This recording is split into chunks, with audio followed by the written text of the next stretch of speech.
Russia అంటే ప్రపంచ దేశాలు భయపడుతున్నాయి, ఈవెన్ ఇండియాతో సహా. ఎందుకు అమెరికా భయపడుతుంది?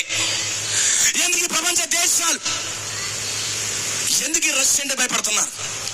వాడి దగ్గర ప్రపంచాన్ని పేల్చేసేటటువంటి అన్ని ఆయుధాలు వాడి దగ్గర ఉన్నాయి. అందుకే ఈ రష్యా అధ్యక్షుడు ఎవరిని లెక్క చేయడు.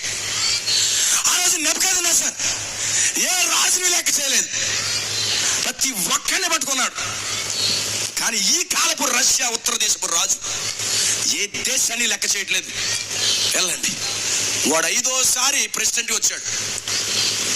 5వసారి ప్రెసిడెంట్గా వచ్చి కనీసం వాడికి పోటీగా నిలబడేట వ్యక్తే లేకుండా చేశాడు. ఈ రష్యా వ్యక్తికి పోటీగా నిలబడే అపోజిషన్ క్యాండిడేట్ లేకుండా చేశాడు. అంత పవర్ఫుల్ గా ఉన్నాడు వాడు.